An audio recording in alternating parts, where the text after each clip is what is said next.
Welcome to BeFM Drama. I'm your host, Ryan Estrada. This season, I'm so excited to bring you brand new, original radio plays written and performed exclusively for Busan EFM. They're inspired by the 22 forgotten books of ghost stories by Charles Dickens, but with a modern twist. Today's tale is based on Dickens's 1846 story, Battle for Life. It's a story of a missing person, a mystery, a surprise reunion, a brand new baby, and a very confusing love triangle.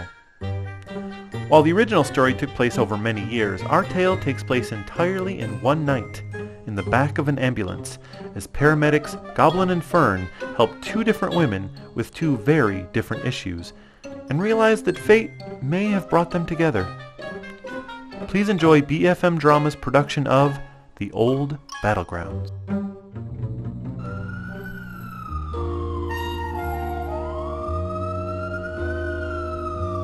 We all have our war stories. In my line of work, it's the lives we lost. The lives we saved, and what they cost. But everyone is fighting their own battle. Sometimes on multiple fronts. People fight without knowing what they fought for, or why. We ride into battle in 22 Charles. That old ambulance has seen its share of skirmishes. Heart attacks, car accidents, seizures, broken limbs, and broken hearts. But we do what we can to help people win. But sometimes even the good parts of life can be a fight. 22 Charles, we have an unconscious female under Martha's Bridge. No further details. On our way.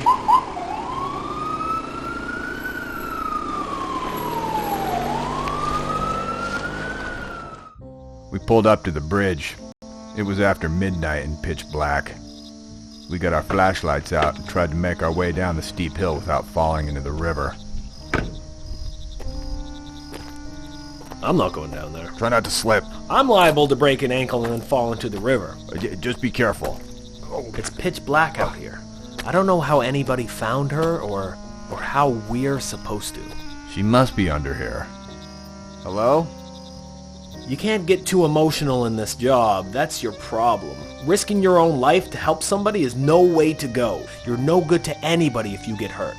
Ah, there she is. Miss, are you okay? We saw a mound of old blankets next to the smoking remains of a small campfire. As I shined my light, I just barely saw her face. She was all bundled up in multiple layers, a hoodie covering her eyes. I saw a beat-up old sleeping bag and some bags of stuff. Looks like she'd been sleeping there for a while. Huh? Miss, are you okay? Who are you? What do you want? Did you call for an ambulance? I didn't call for anybody. And no one else has been down here. You must have the wrong place. Are you hurt? I'm fine. Leave me alone. Can't you see I'm trying to sleep? She was tired and weak, but fine. She just needed a hot meal and some rest. Our job was done, but it didn't seem right to leave her there. I gave my partner a look that said we should give her a ride to a nearby shelter. Do you have some place to stay? We know a place. I don't need to be rescued. I don't need anyone. Look, I get it. But my partner there, he's a softie. It's supposed to rain soon. If we leave you all alone out here and something happens, he's gonna be crying like a baby. And I don't want to deal with that all week. So, what do you say we find you a warm bed and some hot food? Fine. I'll go with you. But only because a raccoon stole my dinner.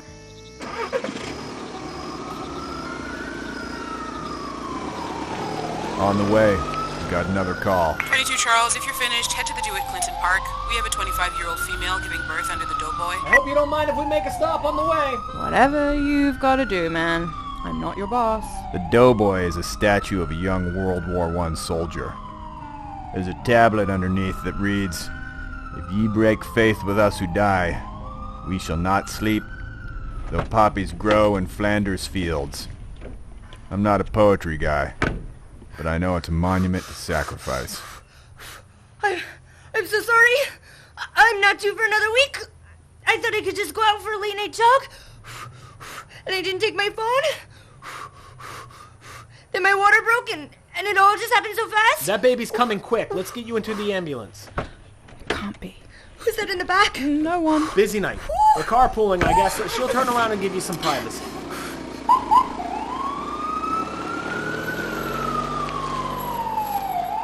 It was a healthy baby girl. We shut the doors and headed to the hospital to get them both checked out. The girl in the hoodie was huddled in the corner, facing the wall. I imagine it must have been uncomfortable to be trapped in a small space with all of that going on.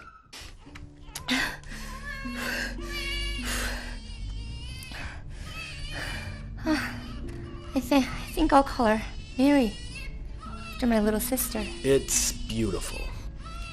Hello, Mary. You're named after the most wonderful girl in the world. You're Auntie Marian. We used to play together in that park when we were little. I'm sure she'll be very proud. She's gone. I'm so sorry. No, she's not. Well, at least I don't think she is. The truth is, I don't know. I didn't mean to intrude. We don't know what happened to my sister. She disappeared the day of her wedding. Her fiancé, Al, and I spent years searching for her. The police couldn't find anything.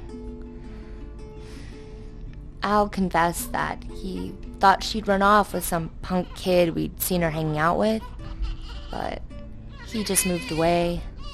So we road tripped across the country together to track him down, but when we found him, he hadn't seen her. We started working with the police. We hung up, must have been 1,000 posters across the city. We knocked on doors. We were on the phone every night thinking of new leads. Then I feel so horrible about this. But Al and I, we started getting closer. We just spent so much time together that we couldn't resist. We tried, but after 2 years of her being gone, and so much time spent together, Al and I got married. I love my husband so much, and I'm so happy to have this sweet baby girl. But I feel so guilty. What did I do to push her away? I should have taken better care of her. And what would she think of me taking her fiancé? I just feel so horrible. She must hate me. I had the best sister in the world, and I betrayed her. My sister was better. Excuse me? I had the greatest sister in the world. Okay. We were best friends. We did everything together. She was only a couple of years older than me, so we went to the same schools, we held hands on the bus, we ate lunch together in the cafeteria. We always swapped lunches even though our mom packed the same food for both of us. It just seemed like something sisters would do. We were always getting in trouble together. What? Whenever she had to move to a new school before me, I'd miss her so much. But I was never afraid of moving to middle school or high school because she always told me, I'll go there first and get it ready for you. We'll rule the school by the time you arrive. She just always made me feel so welcomed. She was no less a kid than I was when our mother died. But she grew up fast so that she could take care of me. We moved back in with our dad, but he wasn't around much, so it was mostly just the two of us. She was supposed to be just starting college, but Dad wasn't working, so she dropped out of school to get a job. She got me up in the morning, made me breakfast, packed my lunch. She listened to my problems, helped me with my homework, gave me advice about boys. She worked so hard at being both a sister and a mom, that she never did anything for herself. I didn't know or even think about it at the time. It can't be. I was such a bratty kid. I just started to resent her. She went from being a best friend and a confidant to a mom. What? The one that I used to get in trouble with was now trying to keep me on my toes. I felt like I had to hide things from her. I felt like I'd lost my best friend. I was always staying out late, getting into trouble. She'd try and set me right, and I'd scoff and storm out. Sometimes I'd be gone all night. I had a whole bunch of boyfriends. There was this punk kid Mike that I'd hang out with at night, sneaking into clubs and stuff. And there was this rich kid in the neighborhood who had a big crush on me. I mean, he was a little older than me, and I thought he was kind of a nerd, but I liked the attention. My sister kept telling me, "Don't play with people's hearts." And I asked, "Why do you care what I do? You're not my mom." I thought she was such a pain. I rebelled against her every chance I got. Until one day, I heard her crying in her room, and it just kind of hit me how much I'd taken her for granted. How she had given up so much to be a mom for me, and I'd punished her for it. What a horrible daughter and sister I had been. I hoped there was something, anything that I could do to make up for it. When I was around 19, my dad started bugging me to marry the rich guy. Like, ew, that wasn't even something I'd even ever thought of. But my dad pointed out how rich his family was, and how if I married him, we'd be set for life, and my sister wouldn't have to work so hard. And I thought, she sacrificed so much for me. I could do this for her. I mean, I didn't love the guy, but I liked him well enough. I thought he was a great person. A little boring. I wasn't into him, but I could learn to love him. So we got engaged. What?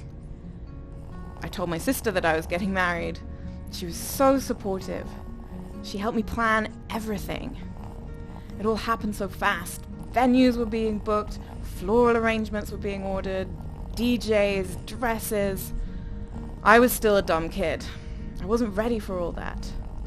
And I still did dumb kid things. One day, a few days before the wedding, I got nosy and I read my sister's diary. I learned that she had been in love with my fiancé since she was in kindergarten. She had given him up to encourage me.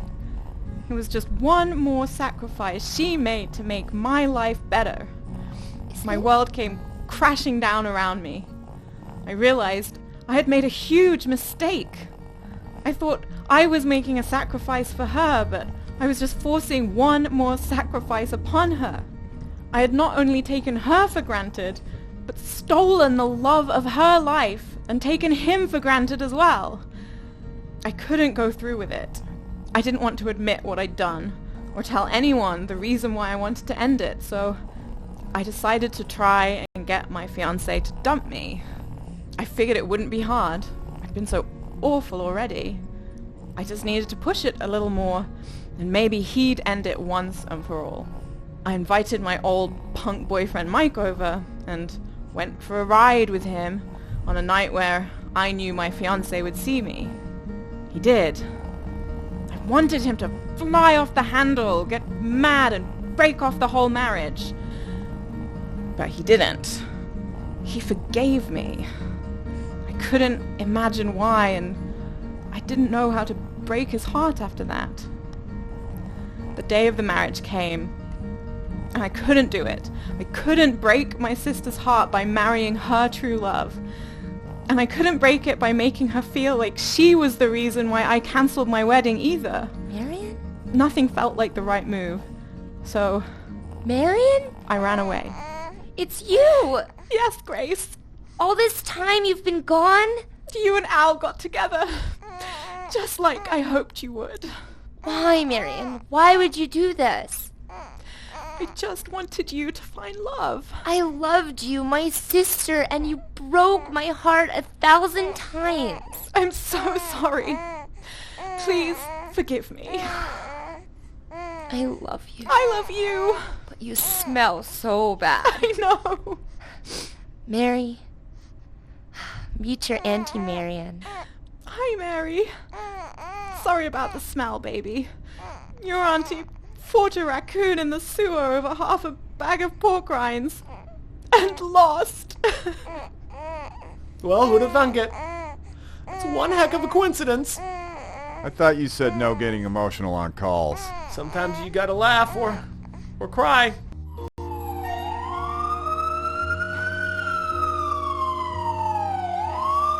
We never did find out who called us to the bridge that night. But by some mysterious hand, fate helped us bring that family back together.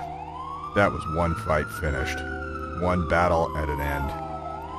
Sometimes one sacrifice leads to another, and another, and another, until everyone has lost so much, everyone's worse off than where they started. I'm sure there's a lesson about life buried in there somewhere, but like I said, I'm not a poetry guy. I just try to help how I can.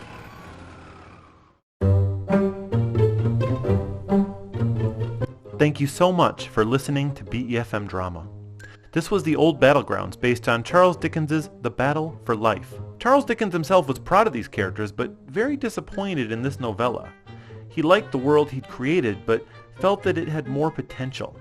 He realized in the middle of writing it that he had fallen in love with the characters and regretted wasting them on a short holiday book that he had to finish in a month, rather than save them for a full-length novel that he could take his time on.